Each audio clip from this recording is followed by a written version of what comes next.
começamos a desafiar os fortes, os valentões, os ligadores.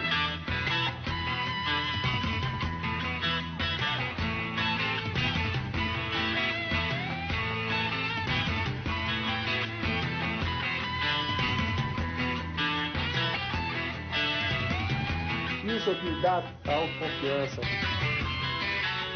Sabendo que qualquer situação que eu for posto, eu vou lidar bem.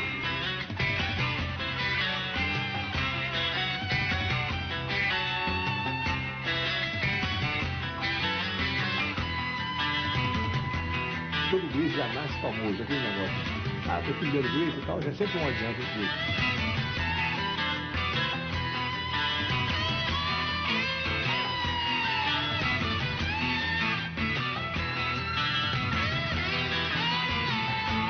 As pessoas aprendem que usem o limite que nós viemos usando.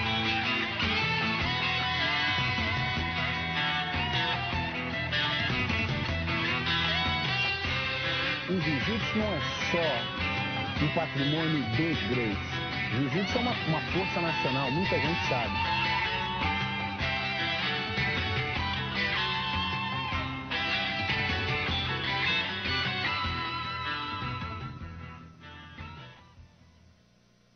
O jiu-jitsu, em princípio, é uma arte de defesa pessoal que existe há milênios no Japão, que foi quem assumiu a paternidade, porque dizem que veio da Índia foi à China, e da China o japonês pegou, aperfeiçoou e fez o método oficial de defesa pessoal deles. Os monges budistas, lá do norte da Índia, algumas milhas acima de Benares, onde o povo falava ainda o dialeto Pali ou Laurikosh, nasceu um homem chamado Siddhartha Gautama. Esse homem foi conhecido como Sakyamuni, o príncipe solitário, mas hoje em dia é conhecido como Buda, o iluminado. Ele tinha uma espécie de religião, uma seita religiosa, que usava o nome dele, era o budismo. E essa seita, os monges budistas tinham que percorrer as estradas para disseminar o budismo.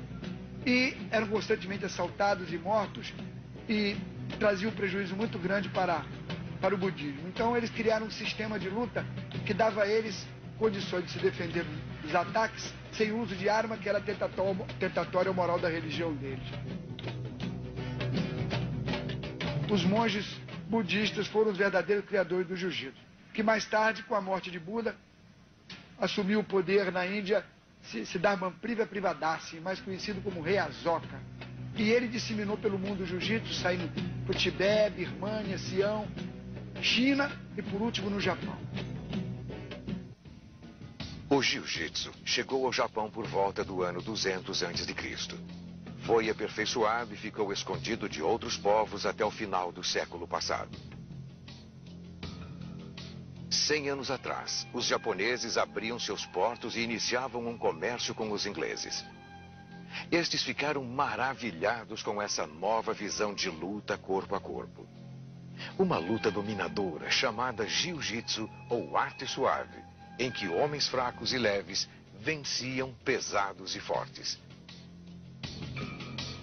Mas os japoneses não ensinavam os ocidentais as técnicas dessa luta. Era crime contra o império, uma espécie de lei de segurança nacional. Devido à insistência dos ingleses em aprender essa arte, os japoneses ensinaram parte do jiu-jitsu, uma luta desenvolvida por Jigoro Kano e mais tarde chamada de judô.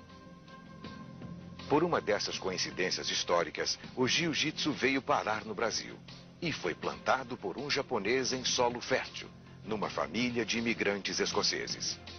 A chegada do Mitsuyo Maeda, no Pará, um japonês que veio representar o governo do Japão junto ao Brasil no comércio de...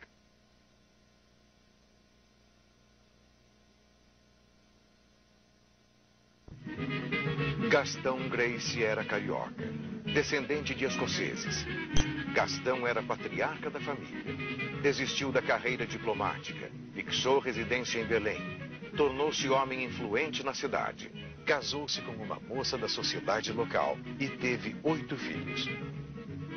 Carlos Gracie, Gastão Gracie, Oswaldo Gracie, Jorge Gracie, Ilka, Helena, Mary e uma das maiores figuras da nossa história, uma das maiores figuras dos nossos heróis, no meio de tantos heróis, o nosso querido professor Hélio Gracie. Gastão Gracie ajudou Essaí Maeda, conhecido como Conde Coma, a prosperar nos negócios em Belém. Em forma de gratidão, o Conde Coma ensinou a Carlos, o mais velho dos filhos de Gastão Gracie, os segredos do verdadeiro jiu-jitsu japonês. Nesse momento, nossa história muda bruscamente. E quando nós viemos para o Rio, o falecimento de meu avô, meu pai veio com a família para cá e meu irmão passou a dar aula a amigos. Ele não tinha, assim, uma atividade, vamos dizer, especializada, e amigos queriam saber jiu-jitsu, ele começou a dar aula de jiu-jitsu. No Rio de Janeiro dos anos 20, a família Gracie encontrou uma capital da República agitada, como dizia Carlos Drummond de Andrade, rica em atividades culturais. Foi o período da criação do samba, e havia festas por toda parte. Os bares viviam cheios, onde os malandros e bons vivãs bebiam, dançavam, e a honra ainda era defendida em brigas dentro e fora dos bares. Capoeiristas e boxers dominavam o cenário da época. Mas, como sempre, existiam os valentões, os malcriados e os infratores de plantão. Com a família Gracie no Rio, puxados por Carlos Gracie, esse quadro começou a mudar. Depois de um ano e meio, eu só vendo ele dar aula de manhã até de noite, que eu não tinha o que fazer, adquiri a prática de saber o que ele dizia e de responder as perguntas que lhe faziam. Fiquei um papagaio. Sabia as perguntas e as respostas. Um dia ele se atrasa, e com esse atraso o aluno que veio dar aula, que era uma pessoa importante do Banco do Brasil, e eu disse: doutor, o Carlos não está, o senhor quer que eu vá passando um programa no senhor? Ele, vamos brincar, porque era garoto, tinha 15 anos. E no que eu dei aula, eu, como sabia aquilo tudo de cor, falei o que meu irmão falava, perguntava, dizia, mostrava. Quer dizer, era praticamente um professor, embora cópia. Quando meu irmão chegou, que quis dar aula, o aluno disse: olha, eu já fiz a aula com o Hélio e gostaria que ele continuasse me dando aula. Meu irmão, que nunca foi muito de morrer por trabalho, gostou. Primeiro, por saber que eu já sabia o jiu-jitsu sem que ele me ensinasse. Segundo, que eu ia dar aula por ele, que ele não tinha esse trabalho, eu daria. Resumo, fui nomeado professor dessa maneira. Mas que tipo de professor? Ensinava. Mas depois eu queria fazer, eu meio sozinho, não conseguia. Daí comecei num esforço muito grande para que eu pudesse fazer a descobrir a diferença entre os movimentos que ele mostrava e o que eu teria que fazer. Essa foi a adaptação que eu fiz, que eu praticamente não inventei o nosso jiu-jitsu. Eu apenas adaptei a minha pessoa, criando formas de alavanca, de acordo com o que nós possuímos, a dar aqueles movimentos que o japonês fazia à base da força e da habilidade.